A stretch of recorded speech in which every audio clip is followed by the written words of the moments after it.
All right, we're back with the S12 again today. We're going to try to do the rear shocks. I hate you, Nissan, for doing this. There's no good way to get to that top nut unless you pull off all the plastic. Yeah, so I don't even know where to start with this. I didn't feel like recording it because I was afraid I was going to break something, and you know, it's not something you really want to show off to people. But I started off with just pulling off the radio bezel, pulling out the radio, and then there's just a ton of screws. So pretty much all these black short pointy ones here we're holding on the plastic or bracketry. Hell, even the speaker that came out of this was toasty. That's some classic 80s audio right there. But back to the point. There's a ton of little screws in order to get this out, and even one more hidden underneath the back seat panels there. So just right there. So make sure you're not just ripping and tearing trying to get it out. Pull little by little to get the plastic out, and then you'll have access to the top nut on the shock. So what I'm going to do is I'm going to remove the wheels. I'm going to get this thing back on the ground so the spring pulls back up and compresses. We'll go ahead and remove the top nut, lower the car, and that should allow that shock to come free as well as the spring. And we'll put the new one in. So let's get to it. All right, this is a 14 nut on top of the shock, and it's not snug, so that's a great start. And already looking at these, they look like they're aftermarket, so somebody's been in here before. So there's the nut.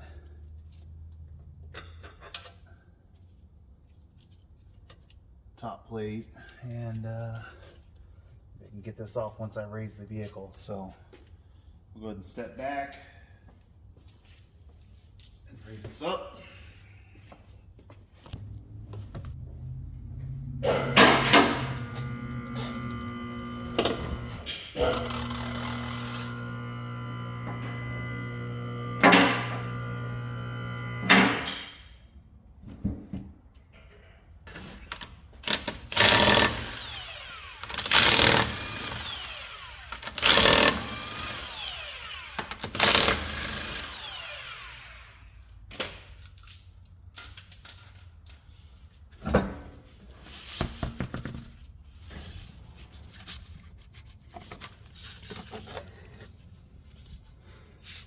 Ta-da! Shock is loose, and it looks like we really don't have to mess with the spring. It's sitting in its spot. Insulator is still there on the rubber, so we'll just go ahead and zip it out down low. We find what size nut we have here. It looks like a 19. Hopefully it's the same on the back side.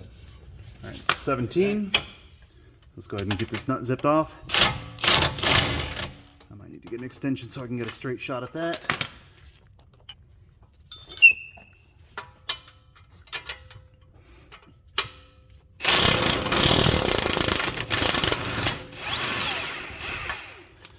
Nuts off. And just pull that out. There's the bolt and the shock. Just real quick, wanted to see what I had in here. Monroe pressurized gas. Well, it's not very pressurized because it doesn't really want to spring back. So I don't know if we'll need any of this rubber. I think it's already on the new shock, but just in case, there's the bushing and its collar. And then that bushing that's on the bottom is RIP. All right, onto the rear. We just got some run-of-the-mill dailies from Rock Auto. Go ahead and unpackage this and cut the straps off. So nothing crazy. And I just want to check to make sure that our lower bushings are of the same width. I've seen issues with that before where, let's see if I can focus it in here. There we go. I've seen issues where you get these and they're not the right size. You got to make spacers, but that seems to be correct.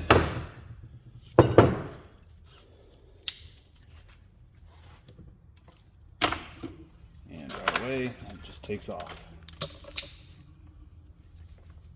And that's what we want to see.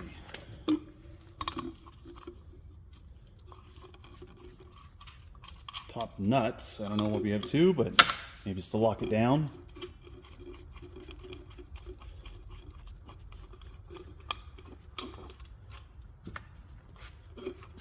All right, so got a top hat.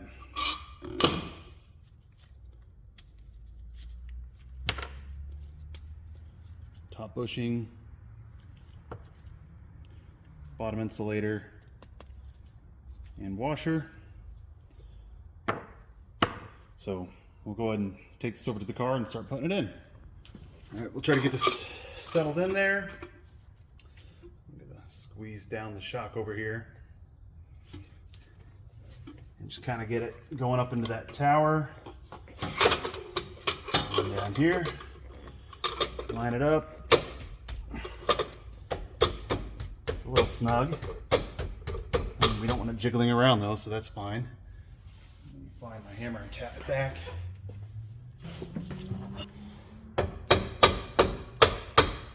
And we're just lining up the holes here.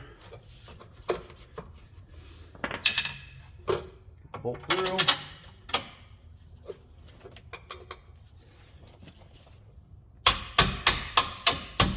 Ta-da.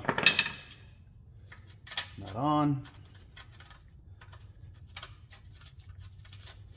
And I'm just going to get that zipped in. We'll find out the torque here in a second.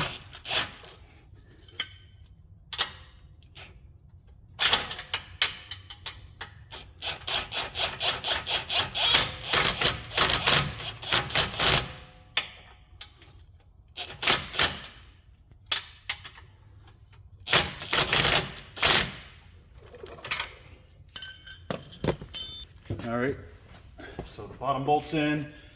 Before this goes all the way up, I'm gonna grab this collar and pull it back down. And we're gonna make sure that our lower bushing is on. Make sure that metal plate's facing down or whatever washer you have. You want the rubber to surround the chassis. So it goes on the top of the shock. Just make sure that we see it here. There it is, bushing's on. And we'll go ahead and let that slide up.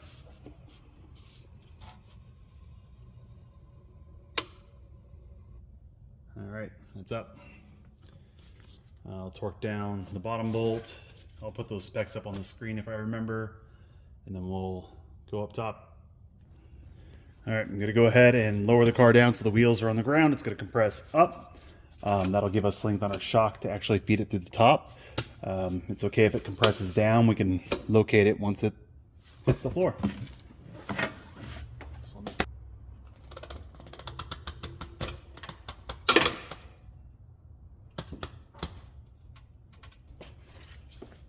Okay. And they're trying to find that shock. There we go. Just give it a little wiggle. And take this up and take a look. And right there, oop, don't lose the camera. Also attached to my battery right now. You can see here, we got our top of a shock through. So let's grab the bushing, which is right there. And slide that down. And then we'll get our nut and get this torqued.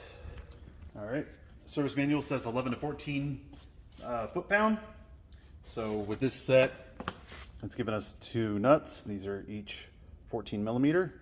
So we'll go ahead and slide this thicker one down. Then we'll use this thin one as the lock nut on top.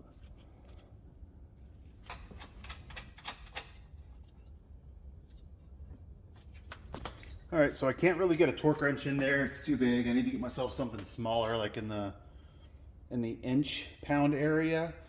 So I'm just going to use ratcheting 14 and get this hand snug. Nothing too tight. It doesn't need a lot.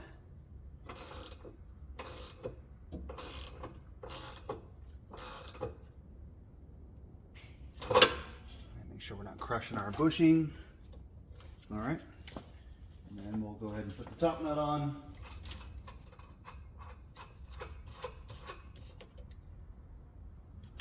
And pull the bottom, turn the top. There we go. It's kind of hard to get a good grip on that. That should lock in that top nut. And we're set. I'll go ahead and do the same on the other side, and the rear will be ready. Alignment, ripping. Thanks for watching.